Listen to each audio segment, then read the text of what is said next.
I'm Karen Hart from Bountigear. I'm Catherine Andrews from Blackpool Rebel. Hi, I'm Gilly Lodge from Hanwell. I'm Mandy Wilson from Our Biggest Story. I'm Paul Morgans from Our Biggest Story. I'm Mohammed Bogore from Montague. I'm Anne Fowles from Hanwell. I'm Ingrid from Bountigear. Michelle Bailey from EASE, which is the local trusted organisation for Hanwell. Julius from near the And we should just say, for people who don't know, Bountigear is in North London. Edmonton area. Yeah. And Nigel and Tina haven't been. And these two are from Blackpool. Just say your names, just tell us your names. Susan, Lorraine. Thank you very much. So, thank you for coming. If you're from outside London, you might think, well, North London, it's not very far. It's still quite a long way to get to here and a long way to get to you. So, thank you to everybody for coming today.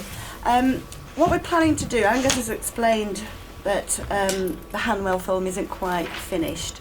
So we're going to start off by watching two films, one from Bountigear from last summer and one from Blackpool from last November, was it? Something like that.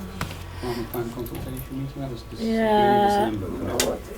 And then we're going to have a discussion about those films between us, so that everybody can kind of comment on what they're seeing and think about how that resonates with your experiences.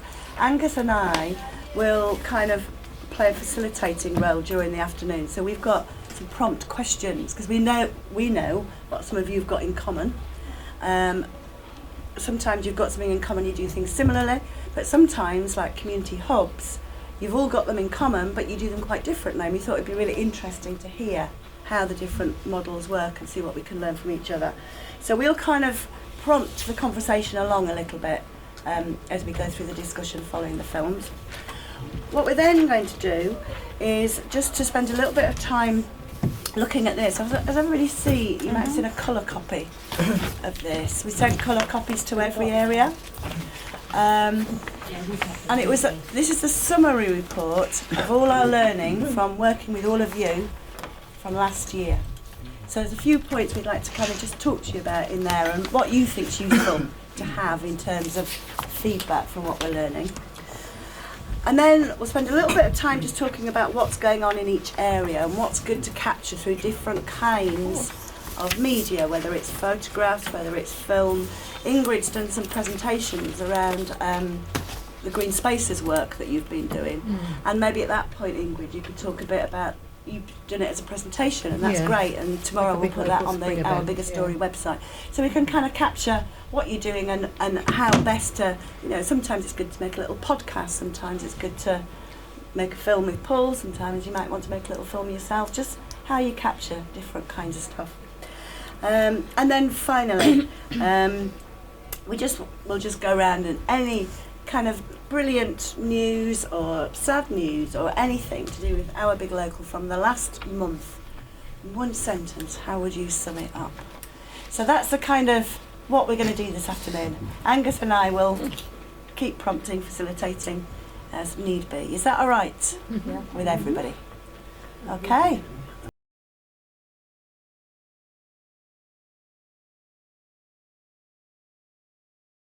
Anybody got any thoughts or questions about the Bountigear film? And my apologies for the sound. I'm well jealous. I'm jealous. They've got a nice, lovely, diverse range of people, personalities that are all coming together, and compared to us, well, we're shy. I'm afraid.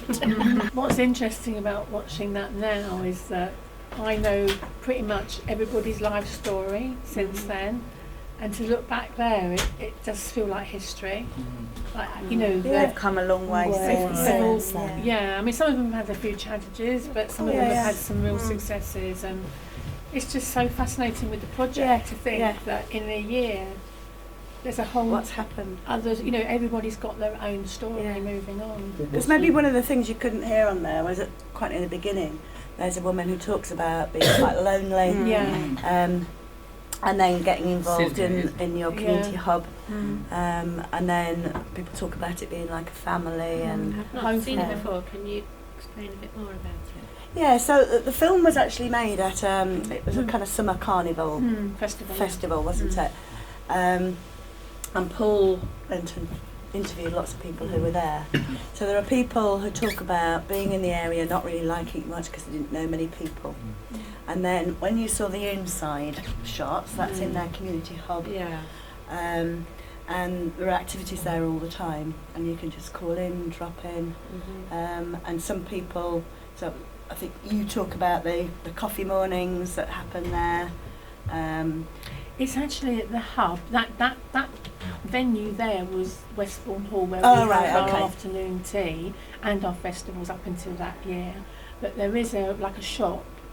It was an old betting shop, so it's just kind of one main room with a little tiny office and kitchenette at the back, and that's where we do a lot of activity as well. But we are there every Monday, and it is a council venue. It's a big And space as well. right? Yeah, and it's let most of the time as a nursery now. So Right. it has got restricted community use because of that. So we wanted, to really get in there much more. But Yeah. we've got the hub, that's our hub. Yeah.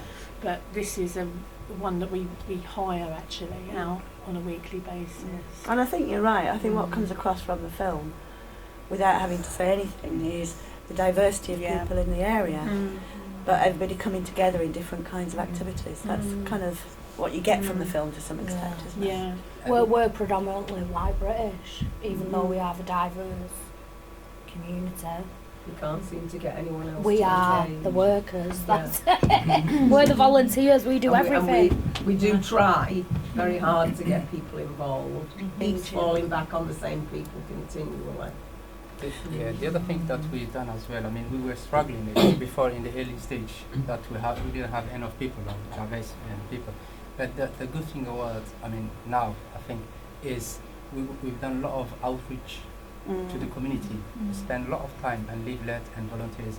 This give us a lot of benefits as well. And also just to say that it's funny because even though we talked early on about exactly those problems about engagement and outreach and how important it was to have a diverse community, we actually do have a very diverse community. So I was just going to say to you, have a look at your population profile, and if you're not reflecting the population profile, then you have got a problem, obviously. For example, one of the communities that we know is very predominant in our area is Turkish, and for a long while we didn't have anybody on the partnership that was Turkish. To represent. We didn't have any volunteers that were Turkish. We didn't have any service users for a while that were Turkish. And then we did we ran the community hub after school club, which we call Hangout. And for a while there weren't any Turkish children coming, and then we found out, which was really interesting, that an organisation that we were working with called the Youth Engagement Project, which was the police used to run it to ensure that children that were perhaps going to be excluded or have been excluded from school or engaged in something, were very much part of the project as an add-on. So they used to bring different resources to the project, but because their banner was outside, which we thought was a good thing, the parents in the blocks of flats behind us thought those are for wayward children. So as soon as we communicated that it's got nothing to do with them, they started to come, and when one came they brought a whole load of other mums. I think one of the things about I mean, obviously lots of those people you saw, they're not going to partnership meetings. They're being part of Big Local in a different kind of way, really.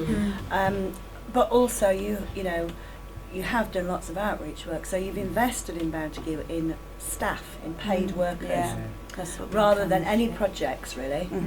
And so people go out door knocking, door to door, paid workers with volunteers. When people walk past the shop, there's somebody there. And sometimes people can walk past. So I did an interview with somebody last year who said this person had walked past the shop however many times every year. And then finally, she came in when they offered her a cup of coffee. Having done it for a year, kept asking her if she wanted to come in for a cup of coffee. Finally, she did. But having that time And being consistent has made a difference, I think, Yeah. to you, to some. And some it- There's still issues that we still have to fight and resolve. What you were saying about getting people involved, every group has that problem. You know, you're looking for, in an area of 2,000 people, or households, you're looking for 20 people to go on the partnership on a regular basis, and you have a problem. And it's not because the local tenants association wants to take over. Our local tenants association, which was a little drinking club, haven't actually turned up at numerous invitations to be involved, until we eventually decided that there probably isn't one. It's just those two guys that used to manage the bar and the pool place. Do you know what I mean? So there are lots of issues in every area. It does take a long time to get people in, but I also think that we need to be working towards the local residents having ownership of what it is we're doing. Very You've done community sceptical, work, we've aren't all they? done community work, and there's nothing worse than walking into an area and telling them that you know what's good for them. Yeah. There's nothing worse. And even though we're very careful to avoid it, every now and then, I think we might even be doing it as well. You know, and we've got to be careful, and you've got to allow people to, and also tell them that everything that they say they'd like to see is not possible. Because just, you know, it's about consultation, isn't it? We all assume that when the local authority consults us with something, that whatever we tell them, they will do. When they don't, there's a lot of other people who've got that opinion Like as being well. realistic. never do. Yeah, I was going to say. Well,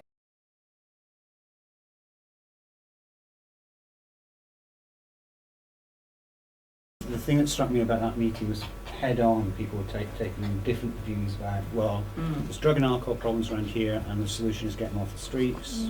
There's drug and alcohol problems around here, the solution is interventions, treatment. Yeah. I mean, I think it's a good example of really, you know, as a broad partnership taking on the hard issues head-on. But other people got examples of where those kind of hard issues have come up, and how you managed to work through some of those hard issues. We've still not worked through them. But at least they're acknowledged. Yeah, they're acknowledged, and there's something in our plan that we hope will work. But again, we've got all these community groups that don't want to engage with us because they're too busy thinking about what they're doing and their aims and objectives and getting Well, their their worry- name up in Yeah, lights. their worry as Who well are was they? that we would attract, you know, when we wanted to help the people with addiction and everything, it was like, oh, you know, we're going to Can't have them a come and set needle, up, you know, yeah. what was We it? can't have them come into it up because it'll turn into a needle exchange. A needle exchange. This was the sort of negative attitude. We can't change the area unless we deal with some of the worst Perception. problems. It's no good moving people out of the area, which is, you know, what they did was they took a load of benches away so that the people with problems couldn't sit there. You just move them. It's Yeah. somebody else's problem now. Instead, they put a park next to Yeah. a pub. Yeah, it hasn't Like, what's the helped. logic? It hasn't helped those people. And it's moved them on to being someone else's resident's problem. And They're that's just a- not sat where we can see them all the time. I mean, I don't say that we can change everybody's life and solve the problem, because it's you know, a terrible situation, but just by getting rid of people, we might as well, that's one step off, you know. But we're not specialists or professionals in anything, you know, like drug abuse. But what we can do is signpost people, and I presume we do. Yeah, To we had some a extent. drop in, didn't we? You know, we've Yeah. got Compass nearby, haven't we? Yes, in Hanwell and in Bantagin, do you discuss those kind of quite hard, difficult issues? Well, it's going to be, I think, on the agenda in the future, because just last week, because you know, you always keep your radar open, looking at what's going on and what the impact will be of further cuts, because cuts are coming on and on and on top of other cuts. And just last week, or the week before last actually, there was 2 people that came in completely unrelated, men with, I would have said, maybe mild learning difficulties, out of work long term. And you know, they've not been working for a long time, if ever, both been involved with the police and drug problems as well. They didn't identify as like part of a project or anything. And then I had also a very young girl, very vulnerable young girl who I think is a sex worker, come in, and they were completely unrelated. And for 1 week, although that might be prevalent in some other areas, in our area that isn't the presenting issues most of the time, there are other issues. And I don't think they were referred by Compass, because there is a drug project just No, round we the corner. refer to them, is what I mean. Yeah, we can, would refer yeah. them, to them, but there's also bubbling up of gang issues again, and we're on it completely ahead of time, because it's caused major problems in the first place, and that's one of the reasons why I think the area got the funding. So it's worrying times, because there's been our youth service has been cut completely. Apart from a very piddly amount of money that's going in to keep a community centre open, a youth centre open further into the centre of Edmonton. And this will have an impact, and I'm going to meetings about that, because we're trying to keep an eye on what the impact is going to be, because nobody knows, but we're already seeing sorts of trickles of that happening. And the issues about long-term people out of work, particularly on drugs, and with mental health problems, has always been a thread that's run through as well. And trying to keep them away, if you like, because people don't like them, from what's going on in your main services is an issue, as is having a special service for people. And I, at the moment, think we're in a position where we certainly wouldn't be putting people all together in a service for people with drug problems or anything like that. But we do have an opportunity, if we kind of crack on with this, to engage people, as we are doing, with involving them in things that what's going on. And we tend to involve them, we don't call them volunteers, we call them helpers, because people also are a bit scared now of volunteering, because I think so much emphasis has been on the voluntary sector picking up where public services is fallen by, that local people have got that impression as You well. just want that, to come and sweep streets. yeah, exactly. So they're a bit scared of volunteering. So volunteering really has gone from our vocabulary most of the time. And as well, it can negatively affect on people's benefits and stuff. We've had that a lot. Things we're finding with the work club is that people are affected by their volunteering roles. So that's it. So I suppose we that had a is meeting a good with idea. the job centre advisor, and he's like, well, their main thing is to do a job. I don't matter if they're volunteering 15 hours a week. Whereas they've signed to say that they will look for a job. So if they say they're helping, it sort of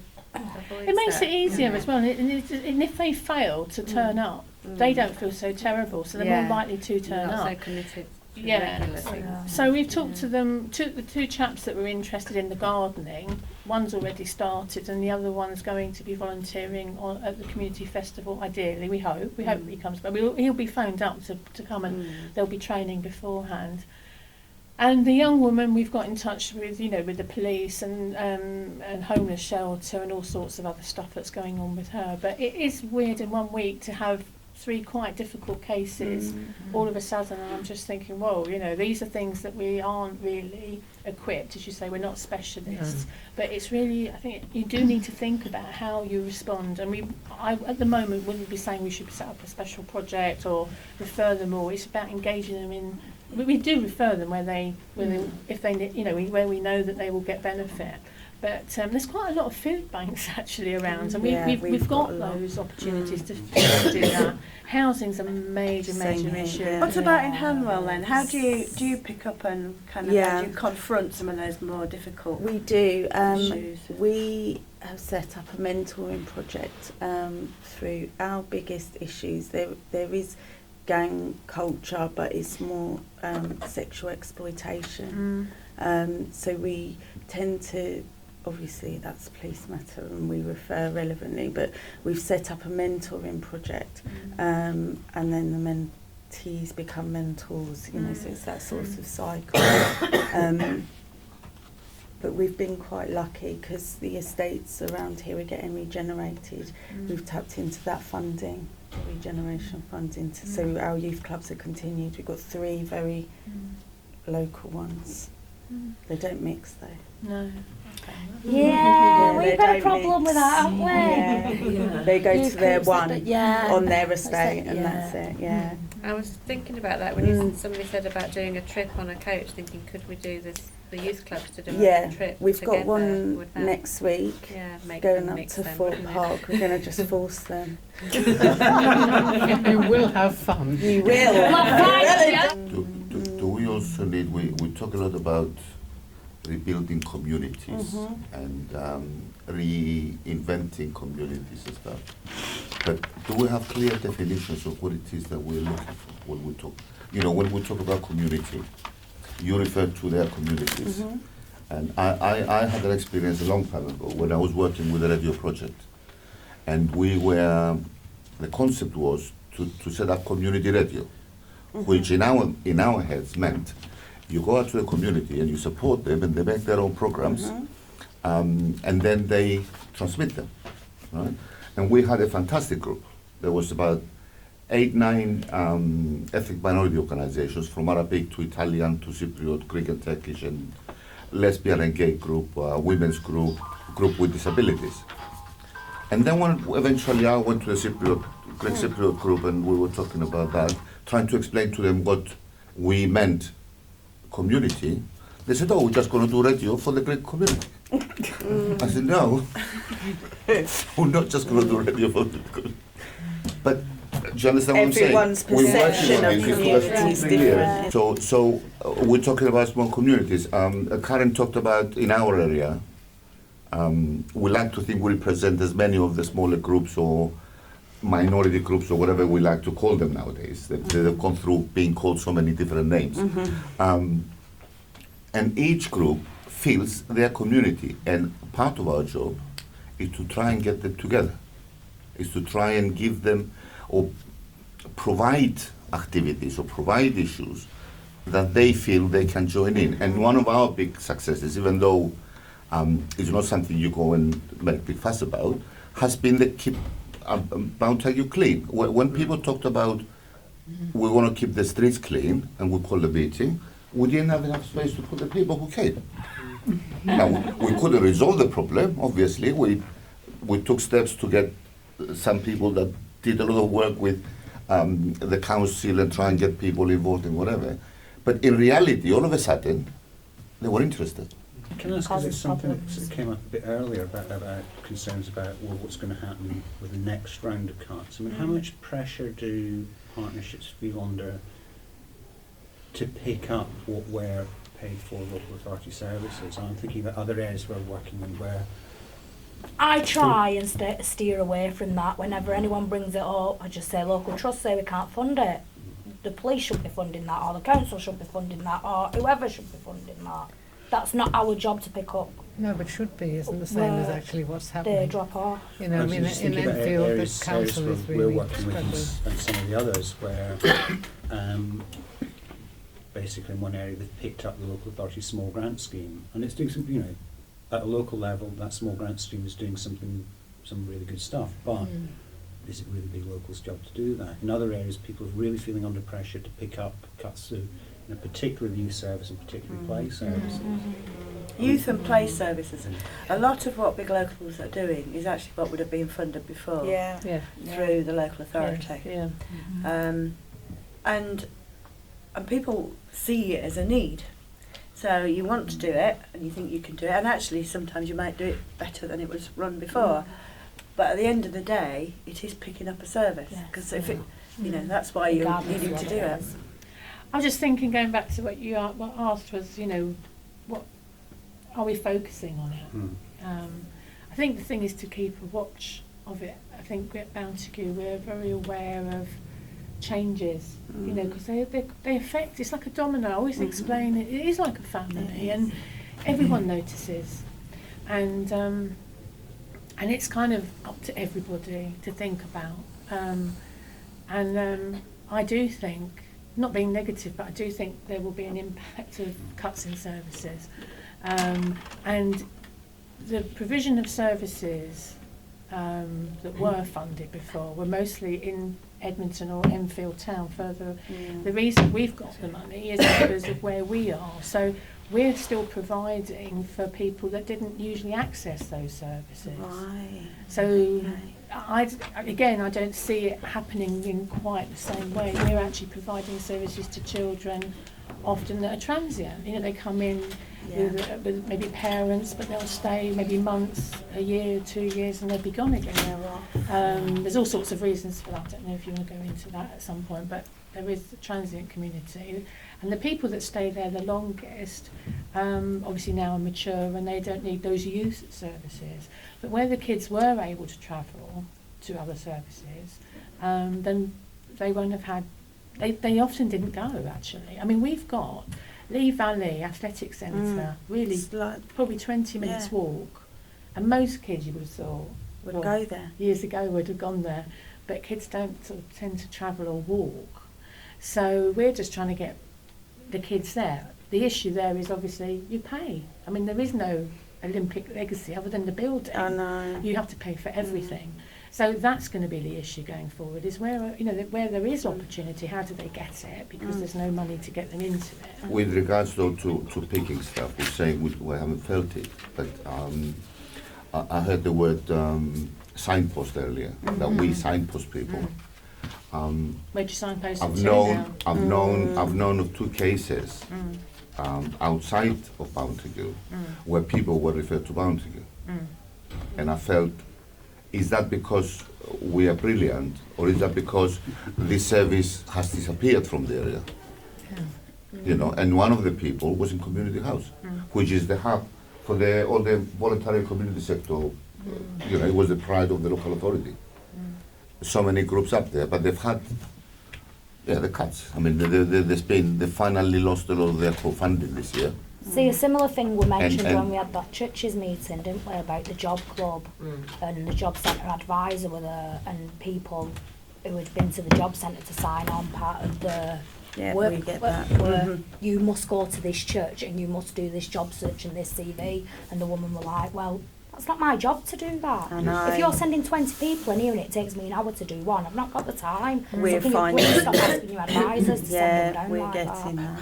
But especially if you're trying to concentrate in an estate locally, and you're trying to go and identify the people in there that need your support, and you've got 20 people referred on, well, you're not going to have the time, are you, to go out there and look for these people that you're supposed to be helping. They're sending people who can't use the computer. Obviously reading and writing's an issue, and you're spending so much time with one, you're right, it's feeling overwhelming. Is that something though that Big Local can do better and differently? So it's not necessarily about replacing services, it's what the voluntary sector's always done, which is about providing additional services that are relevant to people's needs. So if you think about, you know, the traditional form of work clubs and job clubs, we know that actually the most successful form are where it's peer support to look for jobs, which actually Big Locals are well placed to be able to provide, aren't they? Or with some of what you were saying about meeting the needs of transient communities, or youth spaces that are actually more about community development with young people than they are about traditional youth clubs. So maybe there's something about how Big Local can provide something that's more relevant. And what we provided. I don't think Big Local realised what they were asking these communities when they first approached them. They didn't realise how much work they were asking people who are deprived, who have low maths and English skills, who already have like 6 or 7 different community groups. Susan's got all her stuff that she does, food partnership stuff. Then she has come and sit on our partnership as well. Well, she doesn't have to, she chooses to for now. But But are we picking up local services from the local authority? There's something in Enfield called Enfield Skills for Work Service, and they provide schooling for people who've dropped out of school and work experience and job, apprenticeships and all the rest of it. And I've just heard that Enfield Council is kind of getting rid of them. Services will somehow still be provided, but not by that organisation in that form, and that's something we will probably pick up because they're just over the road from us. Well, we're developing a project with them. Yeah, and I mean, we have an enterprise club and so forth, but we'll probably get more work from people because of the council shrinking.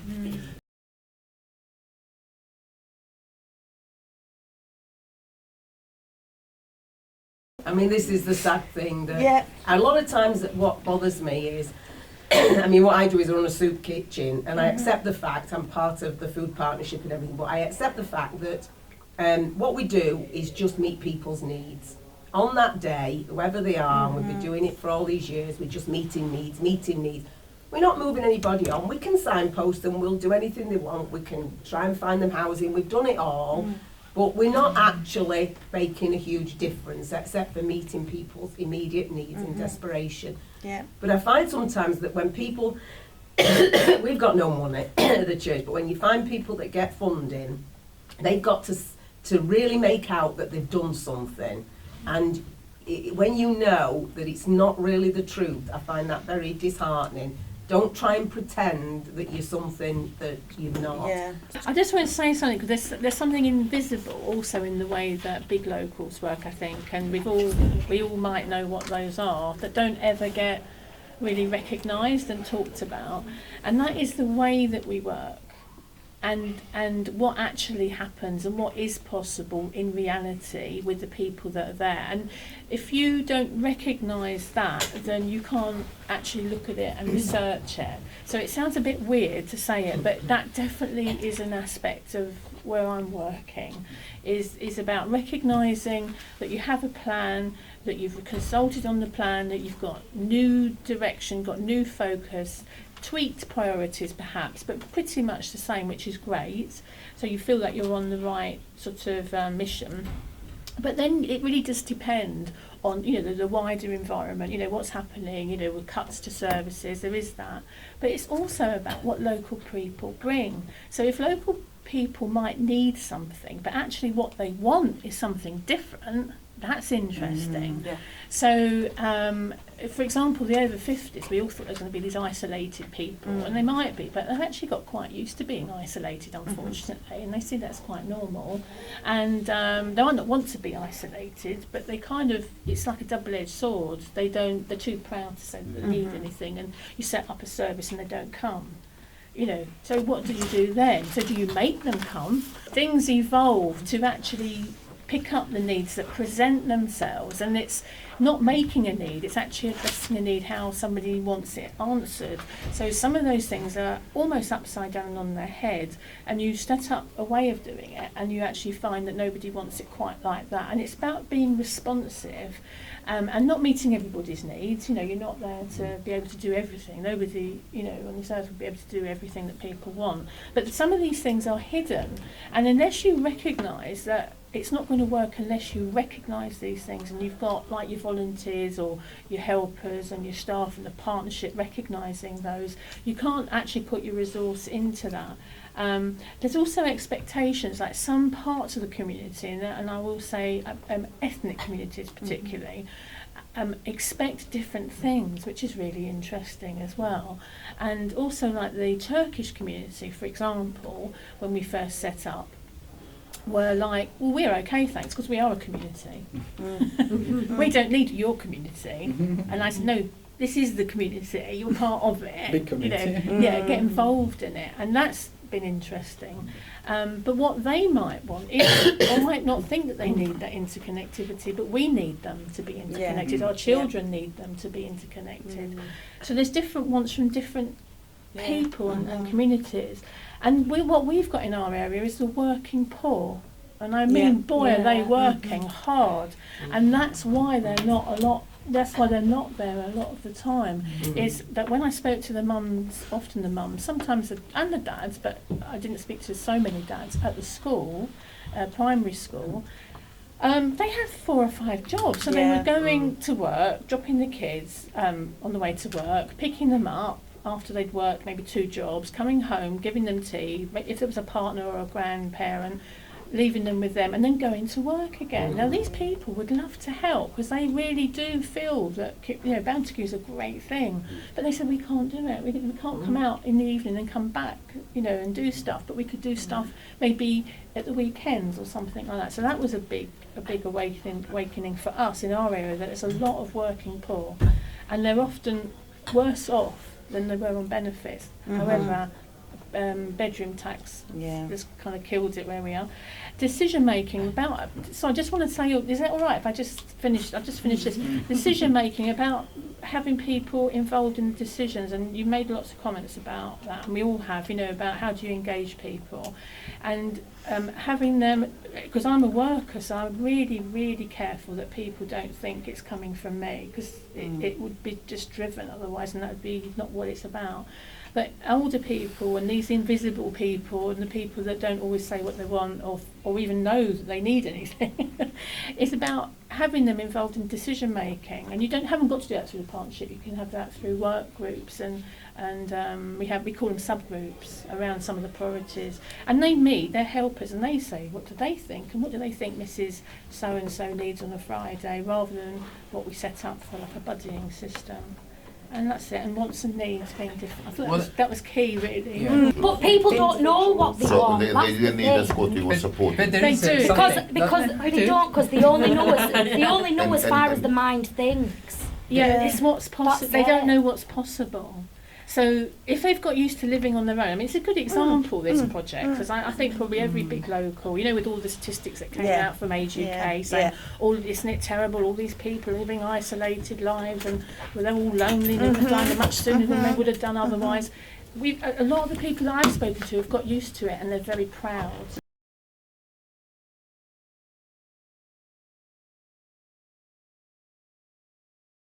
So if we if we just pick up for 10 minutes or so on where we left off, which was around kind of spheres of influence, really, and how effective working relationships are around. So that's not necessarily effective on your part, but your relationships with decision makers. And we were just hearing that Manuela got some quite good relationships with the council, and then Achilles, you were kind of just. I'm saying that looking at the original concept of what big locals are meant to be doing and where we should be guided, I think we need to develop groups of interest, and one of them I think should be a kind of for a want of a better word, a group that would liaise with local people of power, really.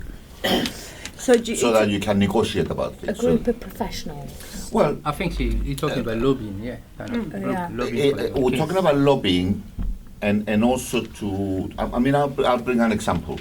I mean, how we saw things that could happen. We talked about this community centre or this hall that maybe the local community could take over and manage. The local authorities in some areas, not in Enfield, because Enfield has gone through a process where they gave all their halls to an independent body, basically a residents association, tenants association, and then because it wasn't managed well, they were not managed well, they took them back, and they're doing them in-house.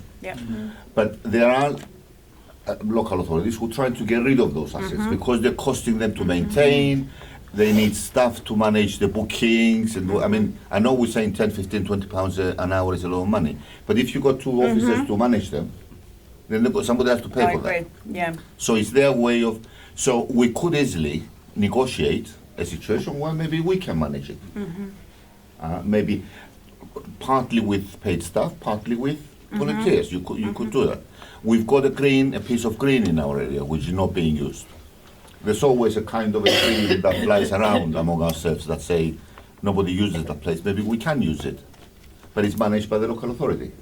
So we need to find the right people. We need to cultivate a kind of sweet talk them if you like, or find an agreed parallel line, and then say, well, we can manage it. Get the local people to manage it. So when you talk about this group of interest, so in in Wickley Bay, big local, Right. they have what they call a communications group. And it has just 2 or 3 people from the partnership. Mhm. And then it has a partnerships officer from the council. It has different officers from the council. The police come to it. Chamber of Commerce come to it. And they meet every 6 to 8 weeks, maybe. And that's where they're building the relationship so that they can have those kinds of discussions. Is that the kind of thing you mean when you talk about Yes. a group of interest? Yes, certainly. I mean, we do take part in some of those groups, but obviously, But this is just them. It's just big. It's Big Local that's Yeah. initiated it, yes, but and Big Local decides who they want to come. that's right. And I think if we're partly, we're more responsible, if you like, for putting it together, then it means we can maybe influence more. Sure. And it can go all the way down the line. It can go to, we've already spoken to people who are involved with the council who have the environment portfolio. So we talked about the cleanliness, we talked about stuff. We need to be talking about the dogs as well. We haven't as yet, but that's on the agenda. That's an issue. We're talking about residential homes. We're talking about, we've got quite a few units in our area. Nobody's doing anything about it. The council doesn't have development officers anymore. They don't have what they used to call residence engagement officers or whatever. So somebody needs to be linking with those people. Otherwise, those areas will become loose. You know, if nobody is around there, and then you get certain other groups taking over, and they become no-go areas. From my point of view, when I first started, I think it was maybe 3 years ago, Susan, is that right? Sorry. I started about 3 years ago Yeah. or something. There were council members who were sat on the partnership. Some of them were local councillors, others were from Blackpool Housing. Because of funding cuts, a lot of them disappeared. And when I first started on the partnership, I was a very vocal person. I wasn't a yes person who would sit there and go, yes, yes, yes, do that. I would question everything, and it ruffled a few feathers. So now I don't personally have good relationships with a lot of professionals, particularly our head school teacher. My kids go to the school and we still talk and converse and stuff, but I'm working to make it a bit better. And councillor-wise, we don't have anybody who sits on anymore. We've just had, what's it called, when someone leaves and somebody else comes back on. One of our local councillors left and we've just had another one back on. But he likes arts and stuff, so I've asked him for a space to graffiti art with some professional artists, and they've got us that. But now they're on about redoing the park again, so I don't know when that's going to be now. So yeah. I think the problem was we did have a lot of involvement with the council, because obviously they were the people who started the very first meeting that I went to. So there was the impression that the council were running it, and then I think that we had a good working relationship with them, but it was also involving this residents association. But it was all a bit cliquey with them. Yeah. And then when we had difficulties with the resident association, obviously they were going back and we lost some of that support. Equally, it came at a time when there was cutbacks. We did have 2 great people. We had Sarah and Ian, who really had our interests at heart. They were wonderful, but unfortunately their Took jobs, voluntary redundancy, didn't they? their jobs went. So then we got somebody kind of involved, but he was very much trying to manipulate, I felt. So yeah. And then it got to the point as well, because of the difficulties we'd had with the Residents Association, we'd all like sort of moved on from it, but yet the council were coming back saying to us, well, for mediation. we think you should all do mediation, and that wasn't what we wanted at the time. Yes, in fact, they were insisting. That was one of the things that we did fall out over in the end. Because the fact was that the Residents Association and us, neither of us wanted mediation. This had been going on long enough and it hadn't worked. And then the council tried to tell that was it. Yeah, they said to the Big Local that if we don't do it, they would pull out. So we went, see ya. So, well... I think really, like Ease originally had the initial relationships. So the councillors and MPs and whoever rarely get involved here. We have to go out to meetings constantly. I spend my whole working week going to different meetings. We are on strategic boards at ECVS, various different things. So they know about it, but we literally have to take it out. We have to join all the residents in steering groups. We work with the police, but it is literally, you need somebody to constantly go to meetings, and it's not sociable hours.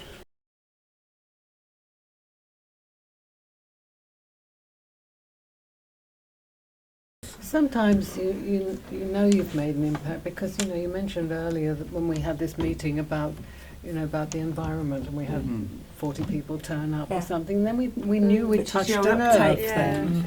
And so when we took action about it, we knew that we were making some sort of contribution to people's lives. The more people Yes, but a year later, 1 year later, the problem hasn't gone.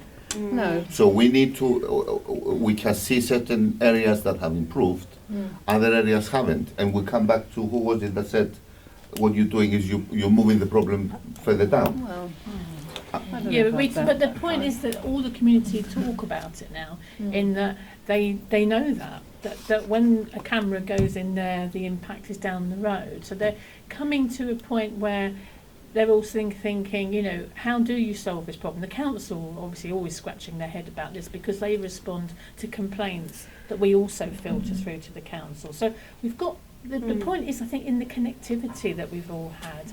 And the answer is actually in how we go forward together, sharing that knowledge. It's also about people feeling that they're being listened to Exactly, at last. and we're feeding that back, that we are also an intermediary, we are a kind of catalyst, but we're also a kind of a point where people can come to us and we say to them, have you heard back from the council yet? No, but that's why I was coming to you. And we get on the computer and we see if it's gone through and whether the council has responded and things like that. And you can never prove that this has led to that, because there's always lots of other things happening around. So you look at the contribution of something rather than the attribution, if you know what I mean. You look at what's the contribution you've made to that. But some of what you're talking about is the kind of soft stories. So it's how you capture stories as much as, obviously you want to know what's changing in your area so that you know that you're meeting needs or wants or whatever it might be. But it's about how you capture stories. So if you, on the Our Bigger Story website, if you look at the films on there, there's one from Ramsey, which is quite a long film. It's about half an hour.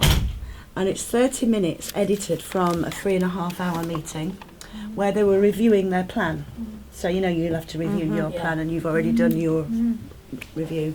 And in the film, somebody says, do you know, I was talking to the sergeant in Ramsey, this is a small town, in Ramsey last week, and he said, it just feels different here. And he's been here for 8 years, and he says, something's changing, something's feeling different. And then somebody else says, yes, somebody else said to me, and they give another story. And those stories are really, really powerful. You just need a few calls to people. You need to make sure you record those stories, because otherwise you forget them, don't you? So it's just how you record it. And that's obviously, one of the things about using film is you catch people's smiley faces. And, Paul always says, what's different about a film to the kind of reports that we write is you see emotions. Definitely. So use that kind of stuff. I think I was going to say, there might not necessarily be an actual specific problem, it's just maybe just improving something. So much earlier on somebody was talking about things for children and saying that they all go to different schools, which is what we have here in our, there's 3 schools within our area, 3 primary schools within our area, and the children go to at least 6 or 8 I could think of, so they don't have, like when I grew up we all went to the same school, but they don't do that around here, and so it's not necessarily a problem. It could be in the future if all the children don't know each other on their own housing estate, but so it's not like we're solving a problem, but we're just improving something and maybe perhaps preventing a problem in the future. That means that they're all, they're still growing up together.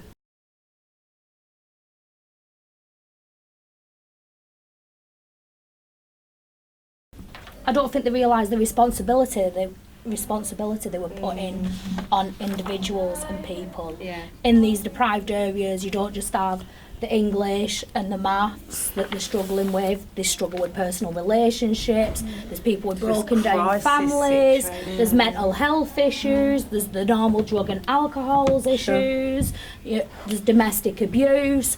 The transience is just absolutely ridiculous. The state of the housing, that's also like, we have a large number of HMOs. So we have people not even just moving from out of Blackpool to come to Blackpool thinking they're getting a better life, but also those that move around to all the different estates around it. So there's just... So what's the... But on the other hand... By the we've time you've said- done your plan, it's out of date. But on the other hand, there's all those other big lottery projects in Blackpool. In Blackpool there But is. they're not driven by residents. There's something They're about not. yours that is different. And It's a selling point. so how do you get the balance between being resident-led and that managing that pressure that you feel as individuals I'm still trying pushing. to I'm push still big pushing. local? Like, particularly with us, our business group has been a non-starter. We've got maybe 2 or 3 businesses involved. A lot of the shops on the front are derelict. Some of them belong to council, some of them don't. Some come for a few months during the summer and set up a charity shop and then they disappear again. The business group is not something that I'm like particularly invested in, but it's something that we need to do. So I've still been out speaking to businesses if I'm shopping there, when I'm walking past. Luckily I've got a couple more coming like in little dribs and drabs, but it's took 3 years. So is it that the idea of being resident led is a good one? Definitely. We all sign Yeah. up to that. Definitely. But in reality, it relies on the tenacity of a few Yeah. individuals. Yes. Yeah. It needs in each it needs place. managing. Is that, Yeah. is that Or I Yeah. would say the more the better, because that's what holds it back. And the consistent Sure, I agree, the more the communication. better. But what I'm hearing from Catherine Yeah, is sometimes it is just a very small number of individuals. it can be, but I think that's part of the problem is that people take on a lot, they start to learn and they see the impact and they're positive and they drive it and they drive it.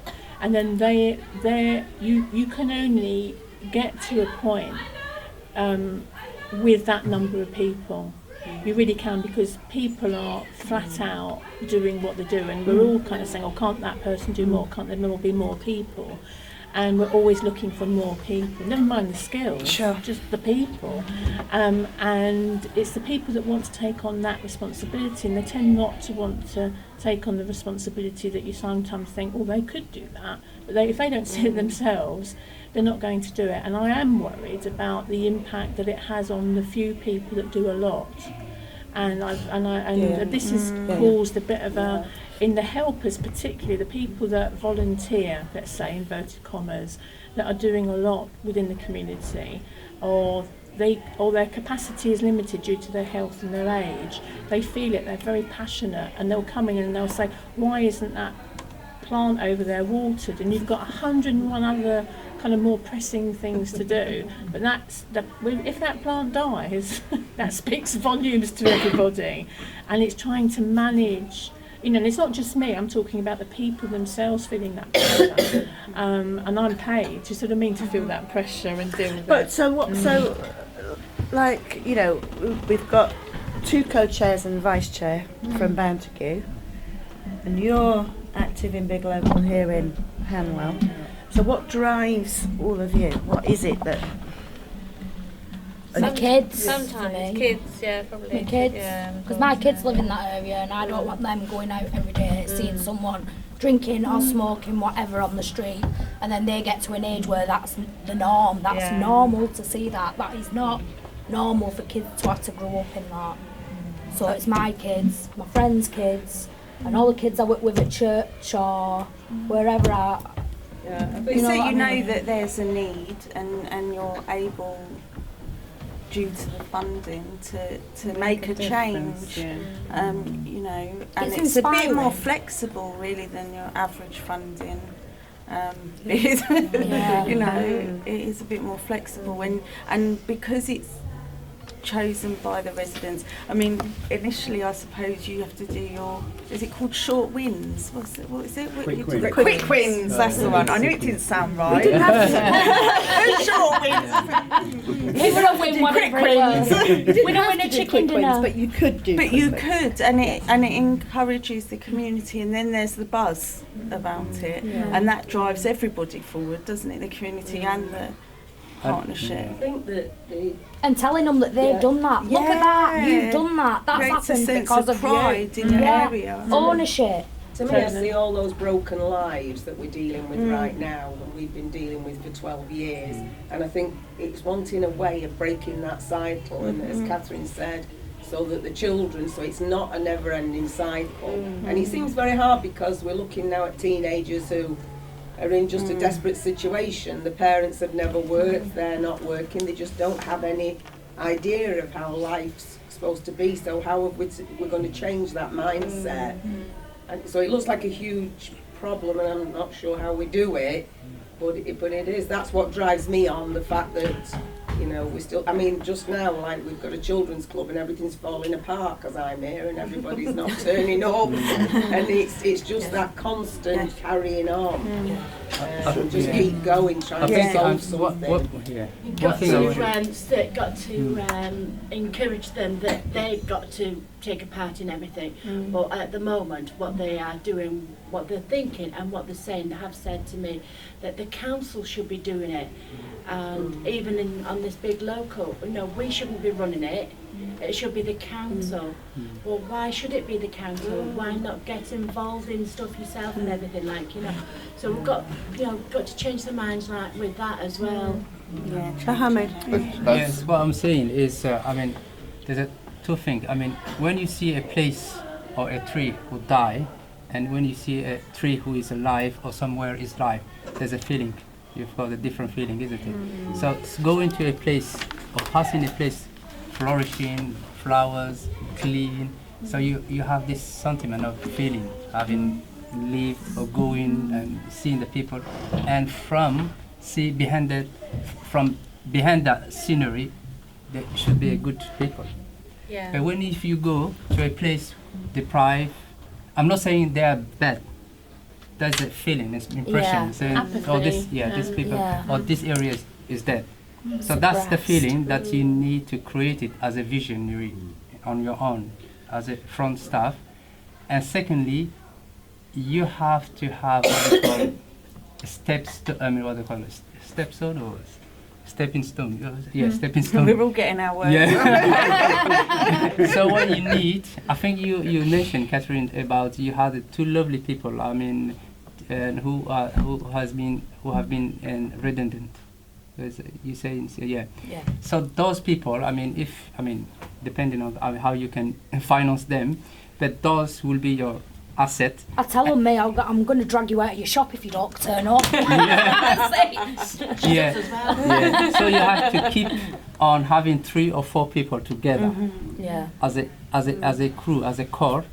And then from that, from your child and from the neighborhood. Extend your circle of influence. I've seen a lot of people, very older people who are very, physically they can do nothing, but they've got their voice and their, what we call motivation. And to having this with it, and hopefully you will get someone, a star coming out from this to see the So you have to have always this vision. I think there's usually a couple of major players in the community, and once you get them on board, your circle of influence are just But in terms of motivation, I mean, I was a councillor in this area before, and I was, in fact, I actually wanted to had the idea of setting up some kind of community hub before we, local trust trust came along, and before it was a twinkle in their eye, as it were. And the reason I wanted a community hub was because I was recognising that life isn't all about struggle and eating and sleeping and working and doing nothing else. And I had the idea, wouldn't it be nice to have an art show there occasionally, so that to elevate people, us. I don't mean impose it on them, but allow people to express themselves and have something, you know, that they really enjoy and they're good at and so on. So when Big Local came along, it was the ideal opportunity, and it was partly instrumental in getting our hub. We haven't had the art exhibition yet, but let's hope for it.